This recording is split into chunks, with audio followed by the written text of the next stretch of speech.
अगर कांग्रेस ना होती तो, अगर कांग्रेस ना होती तो, इस एक वाक्य को प्रधानमंत्री नरेंद्र मोदी ने आज राज्यसभा में 8 बार बोला। एक बार दो बार नहीं, 8 बार बोला प्रधानमंत्री ने कि अगर कांग्रेस ना होती तो क्या होता। और सिर्फ इसी वाक्य से प्रधानमंत्री ने कांग्रेस की पिछली सरकारों पर कई सवाल खड़े कर दिए। नमस्कार, मैं हूं आपके साथ अमन चोपड़ा। डंके की चोट पर बहुत बहुत स्वागत आप सभी का। संसद में राष्ट्रपति अभिभाषण पर चर्चा के दौरान कांग्रेस के कई सांसदों ने कांग्रेस के पुराने कामों की चर्चा करते हुए कहा था कि देश में लोकतंत्र कायम रखने का श्रेय कांग्रेस को दिया था उन्होंने। आज राज्यसभा में प्रधानमंत्री ने 1 मिनट 44 सेकंड, लगभग पौने 2 मिनट में यह बताने की कोशिश की कि अगर कांग्रेस ना होती तो क्या होता। सुन लीजिए एक बार, फिर डिबेट शुरू करेंगे। कांग्रेस ना होती तो क्या होता? लोकतंत्र परिवारवाद से मुक्त होता। भारत विदेशी चश्मे के बजाय स्वदेशी संकल्पों के रास्ते पर चलता। अगर कांग्रेस न होती तो इमरजेंसी का कलंक न होता। अगर कांग्रेस न होती तो दशकों तक करप्शन को संस्थागत बनाकर नहीं रखा जाता। अगर कांग्रेस न होती तो जातिवाद और क्षेत्रवाद की खाई इतनी गहरी न होती। अगर कांग्रेस न होती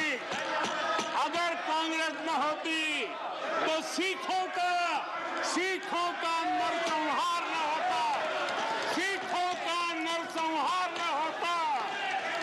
सालों साल पंजाब आतंकी आग में न जलता। अगर कांग्रेस न होती तो कश्मीर के पंडितों को कश्मीर छोड़ने की नौबत न आती। अगर कांग्रेस न होती तो बेटियों को तंदूर में जलाने की घटनाएं न होती। अगर कांग्रेस न होती तो देश के सामान्य मानवी को घर, सड़क, बिजली, पानी, शौचालय, मूल सुविधाओं के लिए इतने सालों तक इंतजार न करना पड़ता।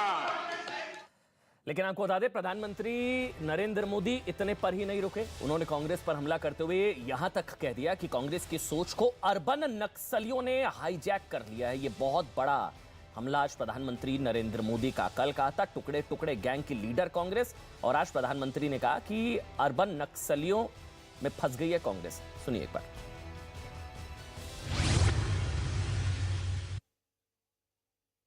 मैं देख रहा हूं कि कांग्रेस एक प्रकार से अर्बन नक्सल के चुंगल में फंस गई है।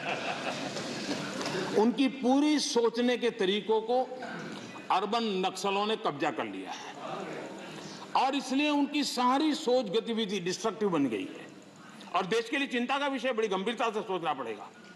अर्बन नक्सल ने बहुत चालाकी पूर्वक कांग्रेस की इस दुर्दशा का फायदा उठा करके उसके मन को पूरी तरह कब्जा कर लिया, उसके विचार प्रवाह को कब्जा कर लिया है और उसी के कारण बार बार ये बोल रहे हैं इतिहास बदल रहा है।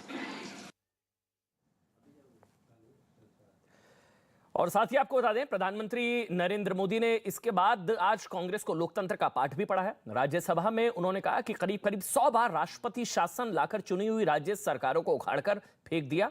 अब किस मुंह से लोकतंत्र की बात कर रहे हैं?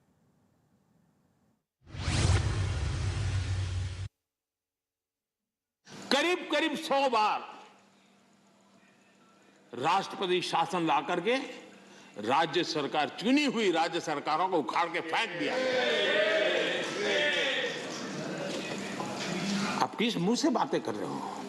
और इसलिए लोकतंत्र का भी आपने सम्मान किया। और वो कौन प्रधानमंत्री है जिसने अपने कालखंड में 50 सरकारों को उखाड़ के फेंक दिया था? राज्य की 50 सरकारों को। आदरणीय सभापति जी,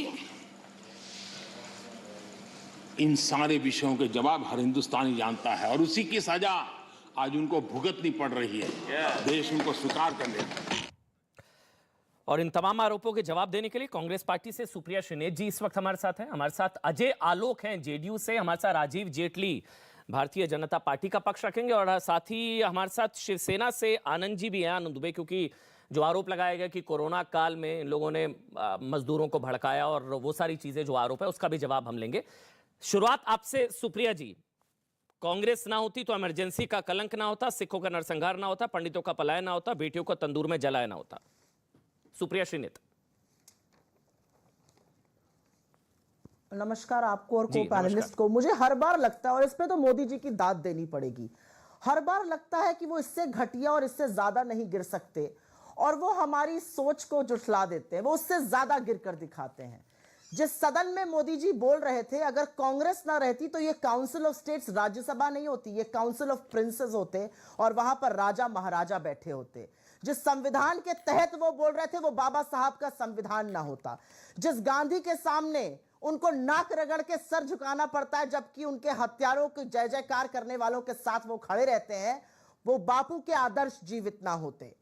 जिस देश की वो बात कर रहे हैं वहां पर परमाणु तकनीक, टेलीकॉम, आईटी, आईआईटी और एम्स ना होते अगर कांग्रेस ना होती।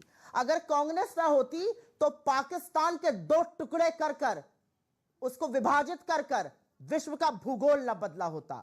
अगर कांग्रेस ना होती तो एक बात सच है, जो लोग आज भूखमरी और गरीबी से जूझ रहे हैं शायद वो ना जूझते।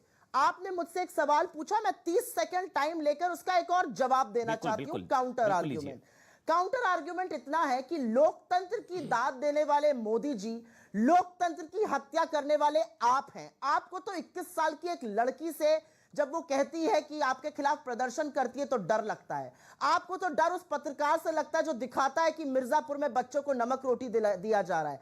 आपको पता है 2010 से 2020 में सेडिशन के मामलों में 96% सेडिशन के मामले 2014 के बाद आए हैं और उसमें से एक करीब 150 मामले इसलिए आए क्योंकि मोदी जी के खिलाफ कुछ क्रिटिकल कहा गया था। 10 सेकंड की एक और बात कह के अपनी बात समाप्त करती हूं, फिर आप जिसके पास जाना चाहिए जाइएगा। अगर मोदी जी ना होते तो आज देश के 84% जनता की आय कम ना हुई होती और धन्ना सेठ देश के 77% संसाधनों पे ना बैठे होते। अगर मोदी जी ना होते तो आज देश के युवाओं के पास नौकरी होती, क्योंकि पकौड़ा तलने का तेल भी 200 के पार हो गया है। अगर मोदी जी ना होते तो पेट्रोल 100 के पार नहीं होता और आटे का दाम तिगुना ना हुआ होता। अगर मोदी जी ना होते तो 60 लाख छोटे मझोले उद्योग बंद ना हुए होते। अगर मोदी जी ना होते तो मैन्युफैक्चरिंग में 3 करोड़ नौकरियां न गई होती। अगर मोदी जी ना होते तो 700 किसानों की शहादत नहीं होती और दुगना करने वाली आय का जो जुमला उन्होंने दिया था 27 रुपए प्रतिदिन पे घटकर किसान की बेराजी ना होती। तो ये असलियत है मोदी जी की, बन-ठन के बोलना और हर बार लोकतंत्र के संवाद को गिराना। आपने बताया और सिर्फ मोदी जी का यही आपने बताया कांग्रेस ना होती तो ये सब ना होता। सुप्रिया जी बता रही है मोदी जी नहीं होते तो 700 किसानों की शहादत नहीं होती, महंगाई नहीं होती, बेरोजगारी